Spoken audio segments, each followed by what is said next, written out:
वेळ नाहीये काय, वेळ नाहीये, काढ 15 मिनिटं, जा टेकडीवर पटकन पळायला किंवा मुलांना घेऊन जा. कारण की त्यांच्यामध्ये जर का आपण हे कल्चर आत्ताच इम्बाईब केलं ना तर त्यांचं आयुष्य पण खूप सुखकर कर, कारण पुढे चॅलेंजेस खूप जास्त वाढतायत. बरोबर.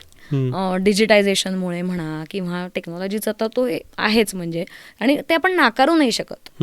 हा प्रॉब्लेम आहे, कारण आपल्या लहानपणी फोन आणि टीव्ही काही भानगडीच नव्हत्या. टीव्ही होता पण दूरदर्शन आणि बेसिक म्हणजे तेवढं. पण आताच्या मुलांना ते पण नाही आहे. त्यांना इतक्या ॲव्हेन्यूज आहेत, तुम्हाला त्यांना रिस्ट्रिक्ट करणं नेक्स्ट टू इम्पॉसिबल आहे. त्यामुळे थँकफुली अजूनपर्यंत तरी पोरं खेळतायत मैदानात आणि असं दृश्य आहे बघायला अजून तरी. पण ही अल्फा जनरेशन जशी मोठी मोठी होईल तसं माहिती नाही आपल्याला की पुढे नेमके काय चॅलेंजेस येणार आहेत. सो त्यांना जर का आपण फिटनेसची सवय, आवड, महत्त्व हे सगळं जर का आत्ता लावलं तर ते खूप जास्त चांगल्या पद्धतीने ते त्यांचं आयुष्य जगू शकतात. आणि this always have to lead by example.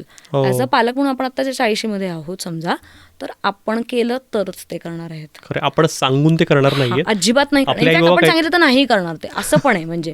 कारण ही थोडीशी जनरेशन पुढची रिबेलियस आहे की तुम्ही म्हणता मग नाहीच करणार आहे मी. पण आपण केलं, आपल्यामधले बदल हे त्यांना जर का दिसले की अरे माझा बाबा आहे 40 पण एकदम फिट आहे, तो माझ्याबरोबर फुटबॉल खेळतो, माझ्याबरोबर क्रिकेट खेळतो, आई माझ्याबरोबर सायकलिंगला येते, टेकडी रपारप चढते आई माझ्याबरोबर, हे जे असतं ना हे पोचणं मुलांपर्यंत खूप